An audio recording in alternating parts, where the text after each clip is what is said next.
broadcast is an alternative video game programme. Viewers should prepare themselves for games-related jokes, nonsense and general hijinks.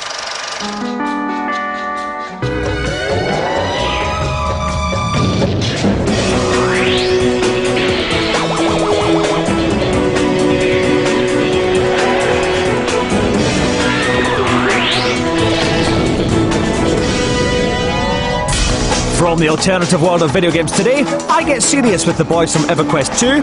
Tiger Woods takes on Mario Golf. We've got the making of The Thing, and action from Group B of our Pro Football Championship. Okay, table 14, 3 salmon Cadillacs, 1 pizza a la Frank Boff. Oui, chef. Thank you. Hello viewers, you know I love being an international chef. It's the pressure, I thrive on it. That and the chance to reduce the chefs of tomorrow to gibbering wrecks with a couple of carefully chosen nasty utterances. Still, the health and hygiene in the kitchen doesn't stop me from reading out your letters. Here's one today. This is from Jimmy James from the Wirral. Dear When Games Attack, why do we never seem to have 2D scrolling platform games like in the old days? Well, Jimmy, these days we live in a 3D world. Life's not just a succession of preordained points in a straight line. Although I have heard there are parts of the Middle East where life is still resolutely one-dimensional. Anyway, like in the world of cooking, where would video games be without nasty bosses? Here's our guide to the top 5 worst.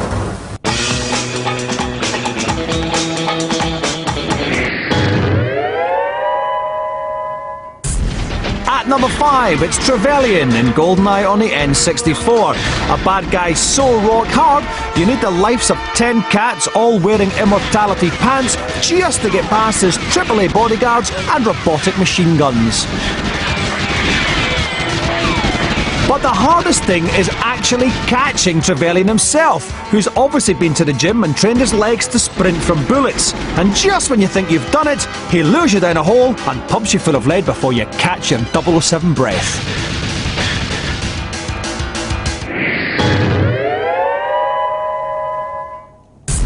At number 4, it's a cast of crazy bosses from Metal Slug 3. There's little doubt this Japanese shoot-'em-up has some of the most demanding bosses ever, but which is the worst? Well, our prize goes to the giant floating alien with the exposed brain.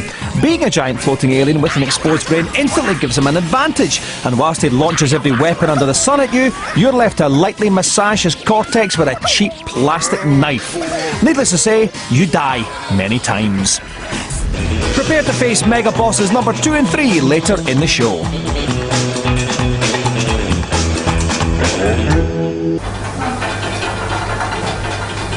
They say the best way to a man's heart is to, hey, come on, let's wash the cutlery. They say the best way to a man's heart is through his stomach. Don't give me that. It's precisely that kind of thinking that got me drummed out of medical school. Here's some more important facts in today's Behind the Game.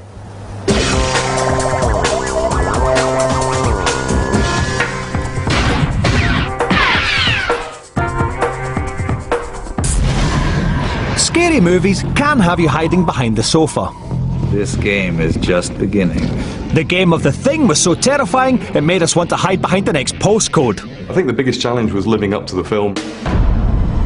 20 years on, it still holds the test of time. It's probably living up to that, getting across the feelings that the film so brilliantly portrayed. The paranoia between the different guys and the bases, and of course the horror of The Thing itself. What we wanted to do is we wanted to give ourselves a fair bit of freedom. The film was kind of helpful in that way because it doesn't go into a great detail about the background of The Thing. So we were able to create certain elements as to how The Thing behaved and its motivations and things like that. We've taken the setting from the movie, you know, that isolated, I'm out in the South Pole, I've got nowhere to go. I think that's quite nice, so we've capitalised on that. Each character that you come up against in the game, they're all individuals. They've got their own faces, they've got their own mannerisms, and they've got their own voices. So you really get a sense of being in a real world and dealing with real people. The monsters, the way they transform, I think every Thing fan loves those crazy rubber monsters with all the goo over them that would transform and evolve. we wanted to keep the mood of the film definitely to do with the paranoia and the actual guys.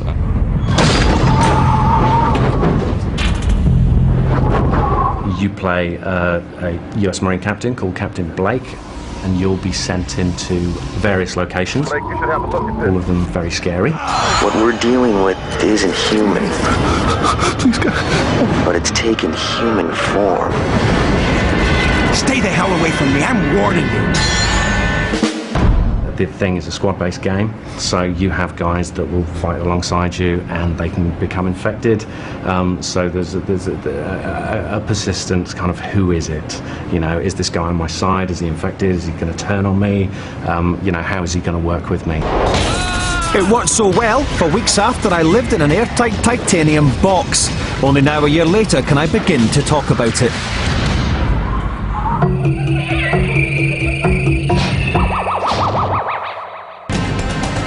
We scoured the Premiership and the Championship in search of the best Pro Evolution players to stage the world's first virtual football competition.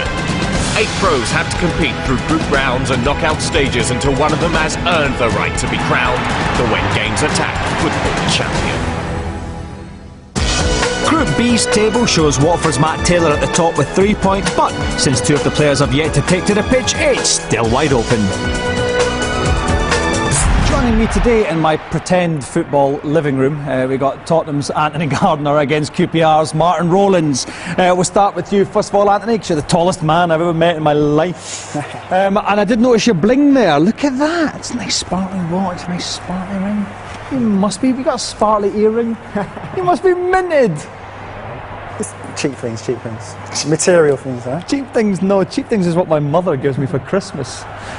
OK, let's turn to you, Martin. You got a little bit of bling there as well. Not quite as bling. It's a little bit, not as much as him. You know, but that's Tottenham versus QPR, really, isn't it? What are you going to ask that? Actually, that's a bit more like my watch.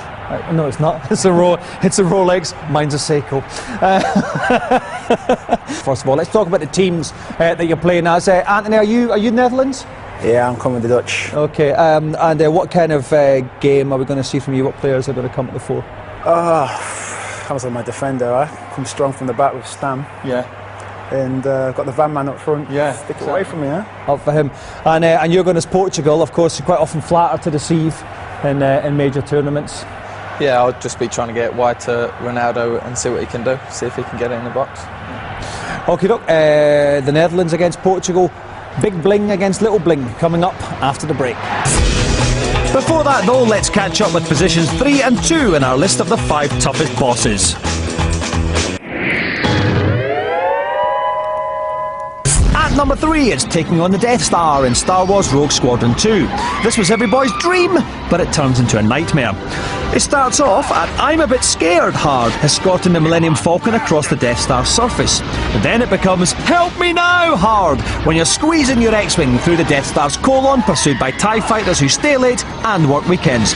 Destroying the core is surprisingly easy, and for a second you laugh in triumph, but when the explosive fires begin to singe your tail, you realise it's become help nurse hard.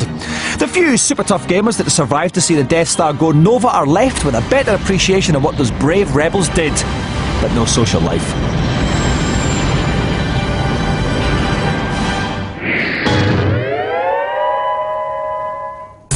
At number 2, it's the Metroid Prime from Metroid Prime. At the end of the day, to be a truly great boss, you've got to be truly ugly, and this one certainly fits the bill. She acts like the alien queen's manky teenage sister. Her tantrums and mood swings involve firing massive laser bolts. She freezes you on the spot with her icy stare, then runs at you for a big wet snog. She's even got a tractor beam. You wish she'd just dump you, and sure enough, your wish comes true. We regret the day we ever met her. What's tougher than that? Join us in part 2 to find out.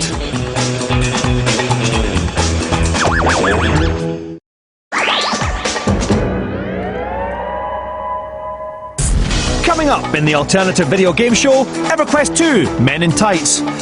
Tiger Woods tees off against Mario Golf. And we'll find out the toughest boss in video games. But first, let's join Stevie Morgan in the commentary box for our football challenge, Anthony Gardner's Holland against Martin Rowlands' Portugal.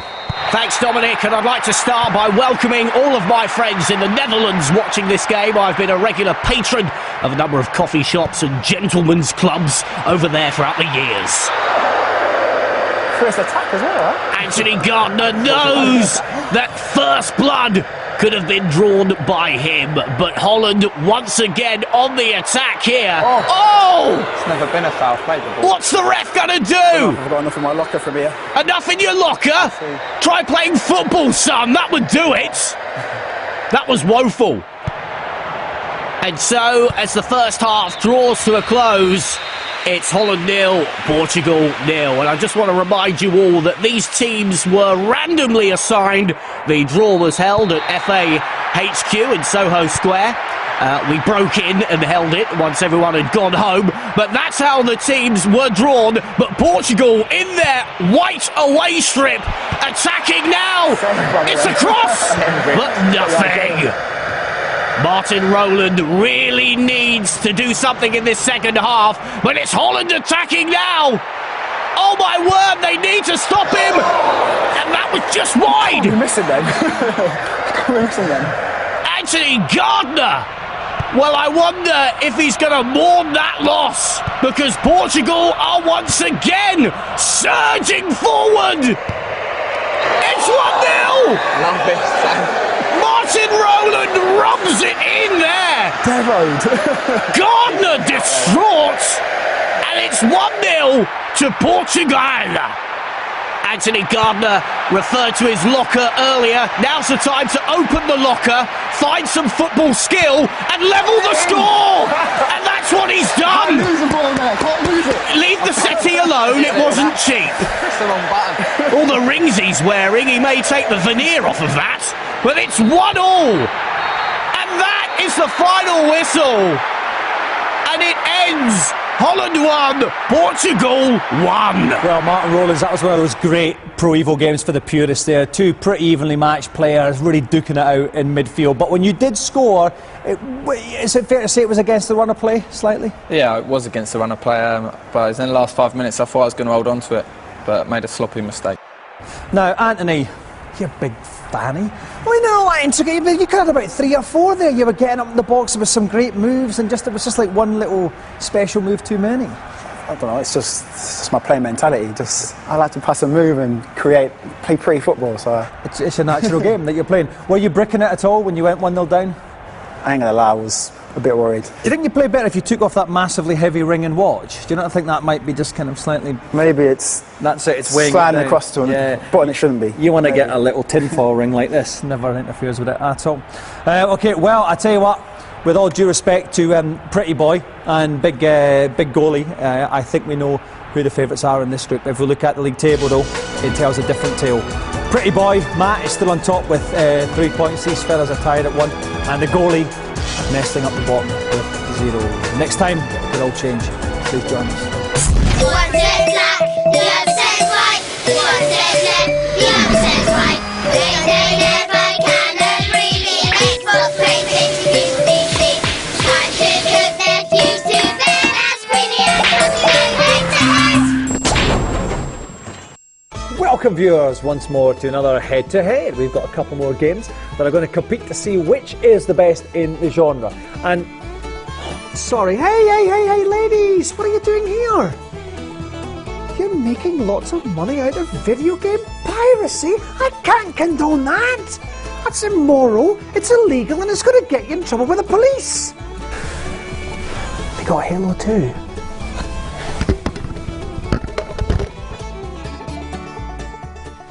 Nice one. Okay, to your boxes. A fantastic head-to-head today, folks. Two veritable giants. We're going to be focusing on golf, and the Cuddly is plomping for Mario Golf Toadstool Tour, but Queenie has got the leader in Tiger Woods 2005. Round 1.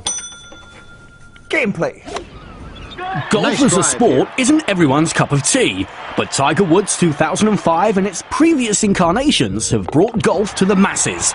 The easy pick-up and playability of the Tiger Woods series make it accessible to all. Picking up where Mario Golf 64 left off, Mario Golf Toadstool Tour sticks firmly to the ethos of fun, simple and slapstick gameplay. The easy-to-grasp control system makes it a breeze for anyone to climb up the leaderboard. But which game plays best?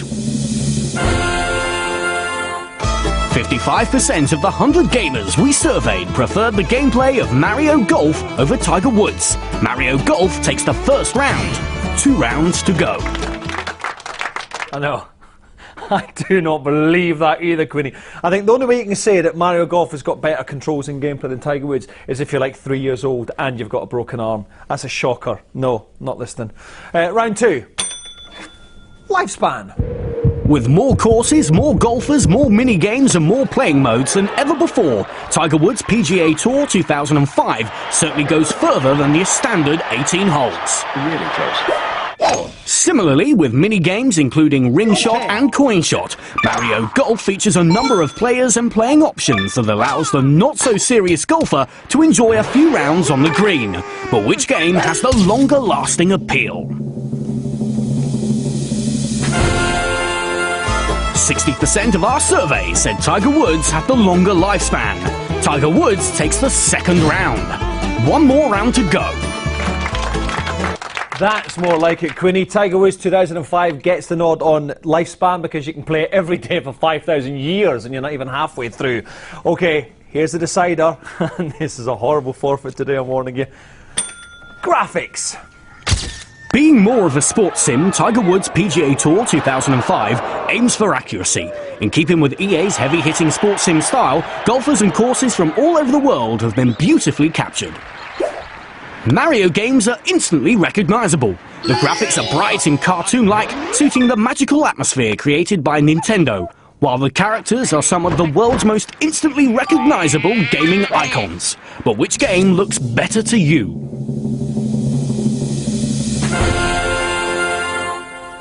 75% of those surveyed said Tiger Woods was the better-looking game. The final round goes to Tiger Woods, which means Tiger Woods is the winner at 2 rounds to 1.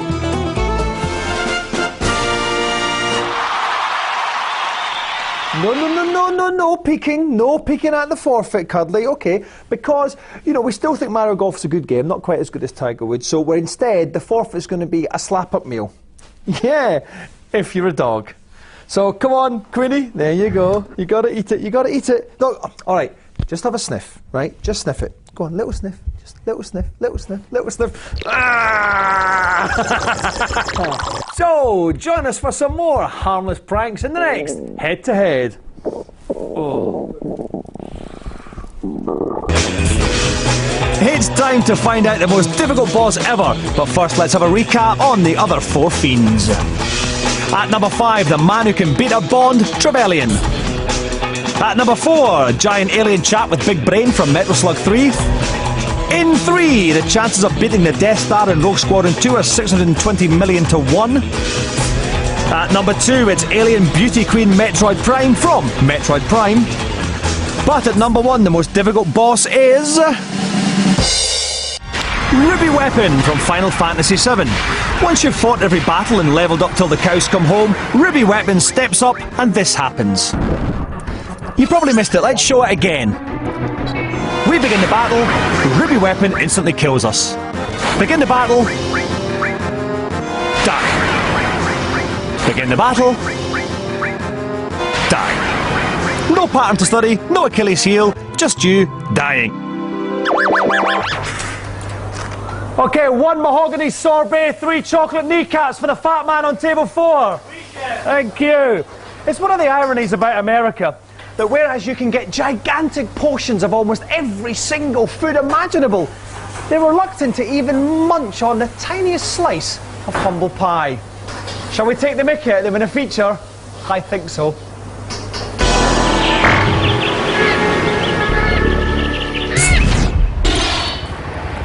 People have been wondering why they haven't seen me do video game stuff for a while. Fact is, I've been playing EverQuest 24 hours a day, 7 days a week, for 7 years. You can imagine how excited I am then to be in California to see the Sony boys who are working on EverQuest 2. I must be true to my quest. I shall reap important items on the way. EverQuest was the first graphic-rich online RPG. Released in 1999, it sold over 2 million copies and became a global smash, offering a gaming experience so compelling it quickly became known as Evercrack. I set forth to find out what developments are afoot in this epic new game. Bruce Ferguson, producer, EverQuest 2. So Bruce, the whole thing about the first EverQuest game is it's a kind of whole big strata of society that was into it, wasn't it? I found when I started meeting the people that I was playing with online that it was, you know, lawyers and doctors and people who had no jobs, and we were all equal in a new world. The thing that appeals to me about games like this is the ability to live out an alternative life. I like to think someone like, you know, Tom Cruise or Mel Gibson be into it, and so they could play a character that's tall. Can you just be lazy? There's certainly opportunities to do things other than just run out and kill things. We have an artisan class, which you can actually just sit in an area and build things. How many people really do opt for that? Are most people not more likely to become hack and slashers? No, oddly, it's a larger percentage of the population than you would think. On the order of 15% like to sit around and socialize almost constantly, which is a fascinating number. Virtual hippies. Absolutely. Fantastic. Behold, the stapler of immortality. I will take this if you'll help me on my quest. I make my way to the dark warren that is the art department. Joe, in what ways have you really pushed back the envelope graphic-wise with each of you two? When we began developing EverQuest 2, we knew we had a plan for this to be a very long game. Have a graphics engine and graphics that would be good for years to come without having to upgrade the engine. I don't think a system exists currently where you could maximize every graphic option in the game and run the game under a curtain system. Danny Lewis, Associate Art Director. Danny, you're effectively water boy on this project. You're responsible for the amazing effects on the water. Well, the programmers have provided us with tools and techniques that have also been used in the movie Titanic. So it looks really good. What you're seeing here is real-time wave and real-time foam that's being generated. And what part does the water play, you know, in the game? What can you do with the water? Well, you'll be able to swim in the water. There's quests that you'll be doing underwater. There's going to be, you know, things to explore as well underwater. That's good. Terrific. Thank you very much indeed, Danny. Thank you. Can it be? The post-it pad of doom? This will be a match for any foe. There is one more man with whom I must have intercourse. Chris, give us some indication of what a mammoth undertaking it was doing the dialogue for EverQuest 2. Well, in just the two cities alone, there's over 2,000 NPCs, non-player character, who all have individual voices and character lines. Welcome to the Deep Mug Tavern. I'm Bragan, and I'm the guy you'll be wanting to talk to. That adds up to over 100,000 lines within the game. That's 65 feature films worth of spoken dialogue. In terms of the actual language that they speak, is there a lot of verily, forsooth, and that, or is it more naturalistic dialogue? No, we wanted people to listen to it and enjoy it and understand it, because a lot of times the NPC is sending you out to do something, a quest, or is giving you some important information, so we wanted to make sure the player understood very clearly what was going on. An era of darkness has finally come to a close. Now we must see. And finally, what was it like working with actors? It's a mammoth task dealing with such a broad variety of personalities. Upon my soul, Chris bears the polystyrene cup of lizard jizz, my sworn enemy. Continue to put VO in our game. Thank you. I shall take this. The gods smile on me today. If, as they say, the future of gaming is online, there can be no doubt that EverQuest 2 is going to have a phenomenal part to play in it. But I've got more important things to worry about. Lizard Jizz, I come for you! Lizard Jizz! Lizard Jizz!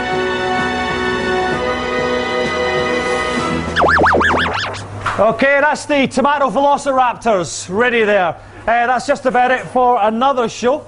I've got a table of footballers upstairs looking for a spit roast. I better go and sort them out. See you next time.